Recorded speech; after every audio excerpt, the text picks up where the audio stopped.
This will be a brief tour of TwoCore. During the time of COVID, we're not able to use the facilities as we have in the past, particularly by giving tours. So we wanted to be able to get this set up so that folks can kind of break down or kind of get an understanding of what we have here at TwoCore. You will see this building next door at 617 Arawana. This is also our building that we lease. It's the old Nob Hill Fire Station, so you'll be able to see what we have going on in there momentarily. Okay, so here we are in the entryway. Okay, we want kids to know that the purpose of being here is to learn to work, and then while they're working, they're learning. We've got an office there. As we go into this room, this is kind of our general space where we would circle up with youth and staff at the beginning of the evening sessions. Of course, we're not doing that now. Everything's one-to-one. But we wanted to just show you the space. Here are our 8 C's that kind of do the framework of our curriculum. We have reliability chips. Each youth has some chips here that they get as a way to really emphasize the importance of showing up. An old photo board. We're going into the area that,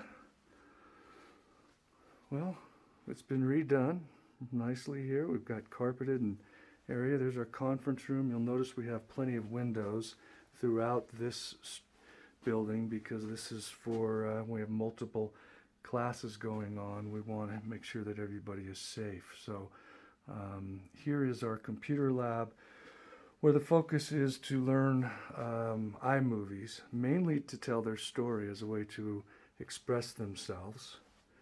Here is literally a garage door where kids learn GarageBand. No pun intended, but that's what we have in here, a little privacy area for spoken word or singing.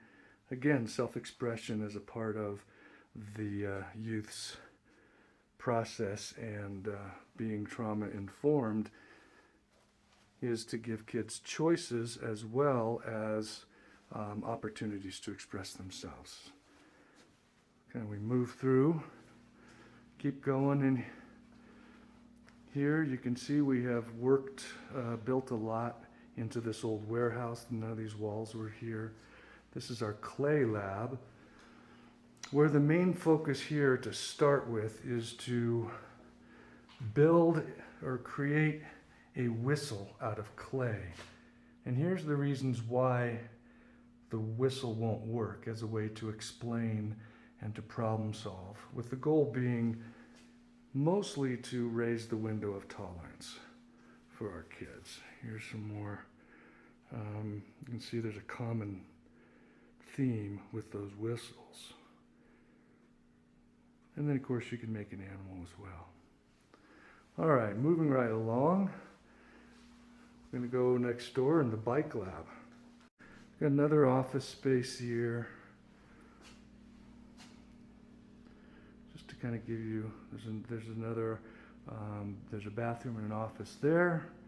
And as we enter into the bike lab, we get them donated from a number of sources. The focus is to have youth learn basic skills about fixing a bike, as well as knowing how to fix the flat, the brakes, the derailleur, and then we want to ride and have means for transportation always. Here's a overhead door and a person door for secondary egress.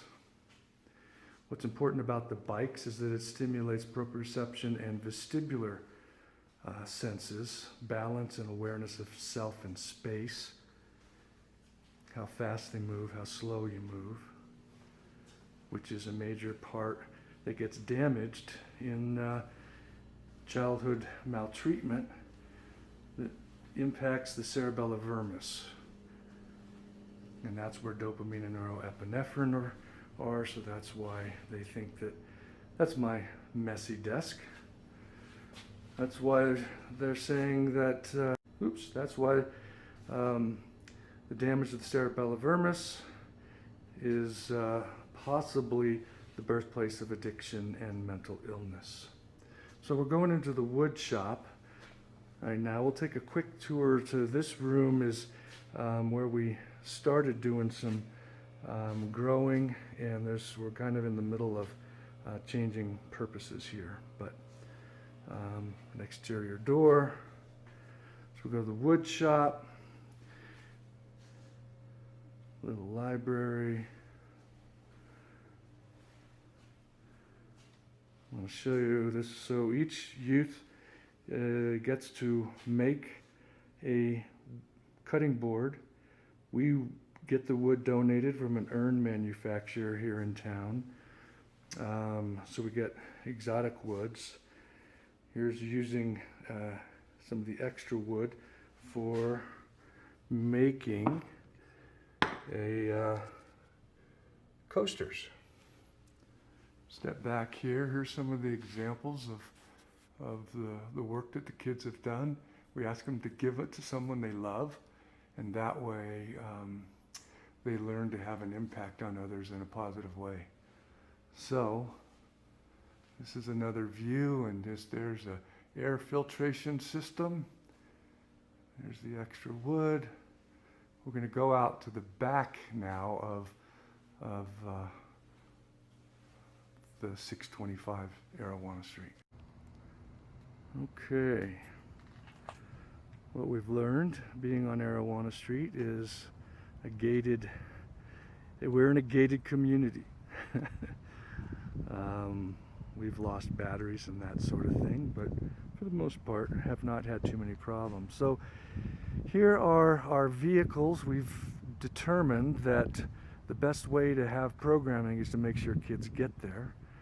And so we have, over the last 16 years, purchased or had these vehicles donated to us. We use them all the time. Here's our diesel and our fabulous dump trailer that is the pride and joy. Makes us a little bit more efficient.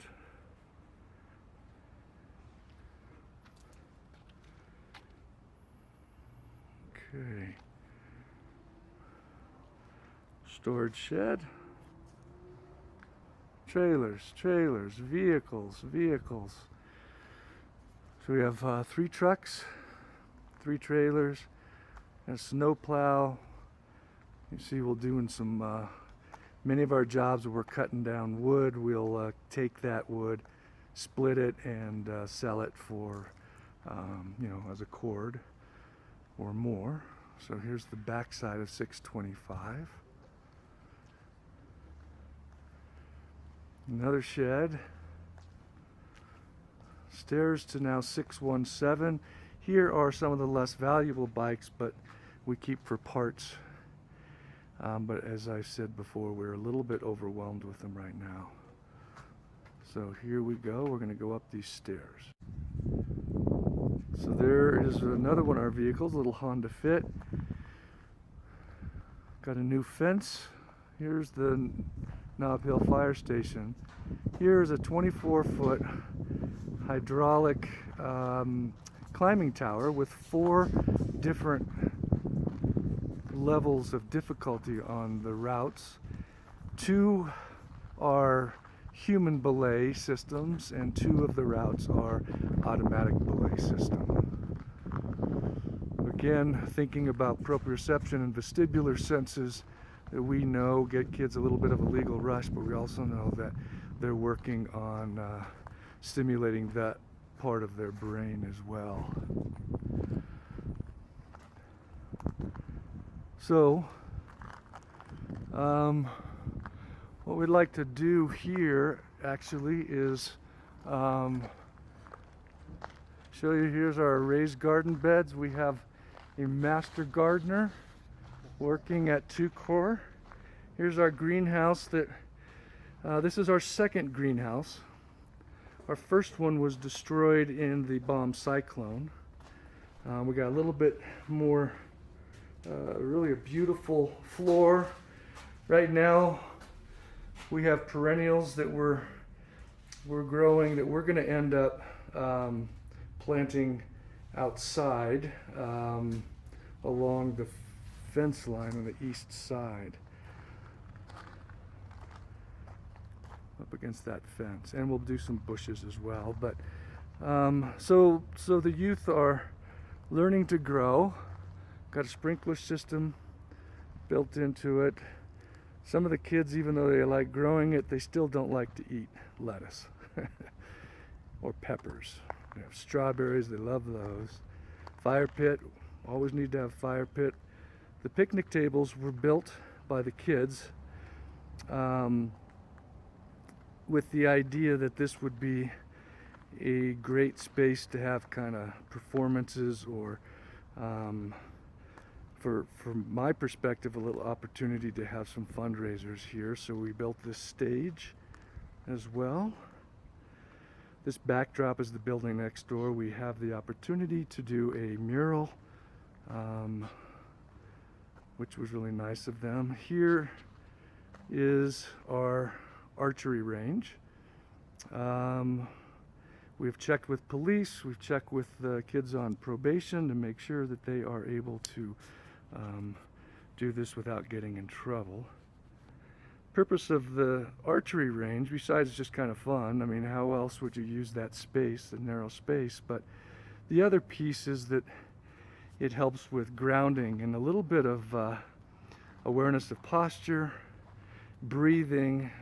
It's kind of a way to do mindfulness without actually talking about mindfulness. So here we're going to go into the middle, or into the next program, or the next building. So the building was gutted for us. We have a full kitchen. That's an old welder's cart that we had a staff member take the wood from the Bear Creek lanes that we got, repurpose it for the top there. Staff meetings. Okay. Whiteboard. Here is our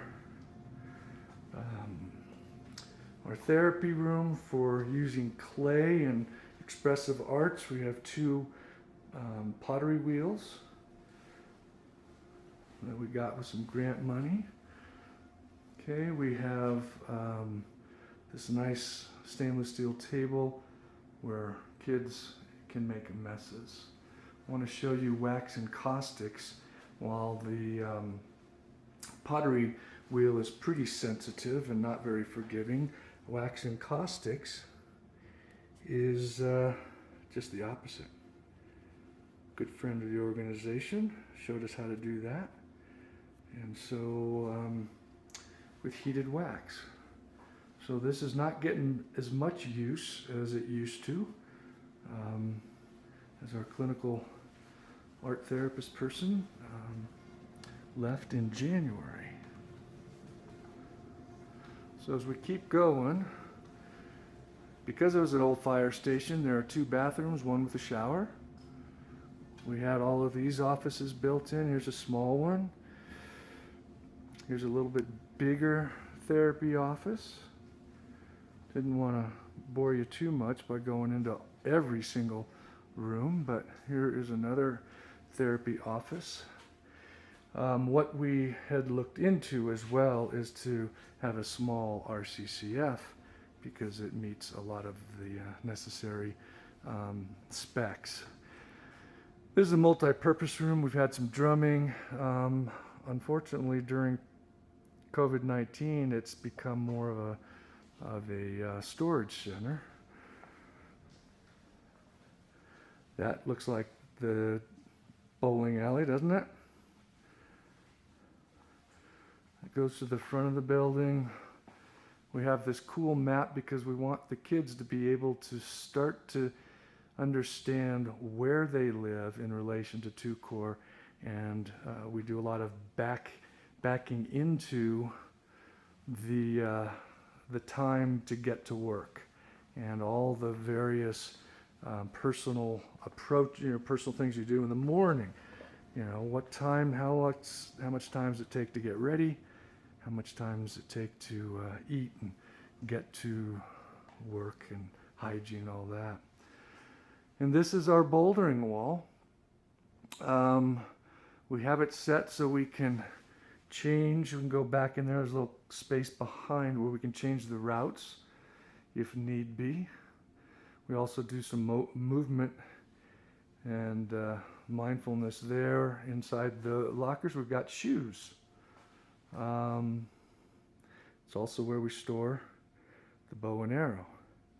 So as you can see, we've invested in our facilities to be as movement and experiential as possible.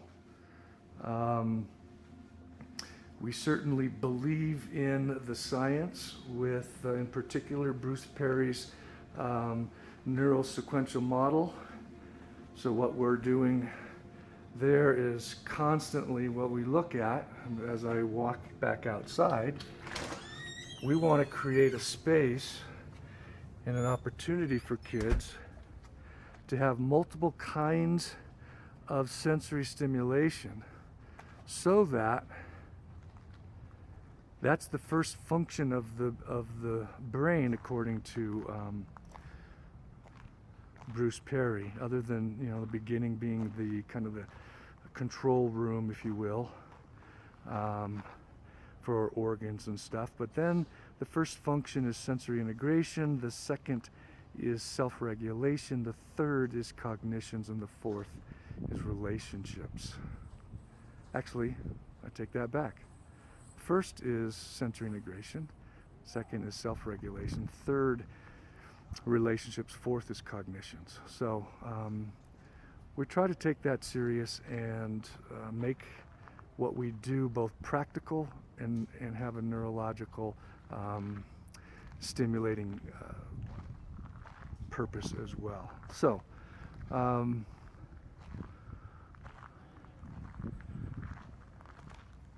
we have space for another greenhouse. Colorado Health Foundation grant was cut a little bit, so we're not sure if we're going to do that. Right there is where the chicken coop may go, so we can raise some chickens and get some eggs for our families. Heading out the front, and so you can kind of get the lay of the land a little bit. And as I showed you before, we'll stop where kind of the perspective that we started, which is the Knobville Fire Station.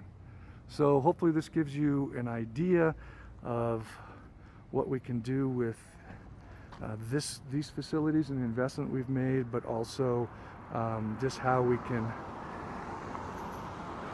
really help our youth learn about themselves and get skills for social and emotional learning and self-regulation, as well as the opportunity to work and earn some money. So as we head back, I appreciate you being with me with this whole long tour. And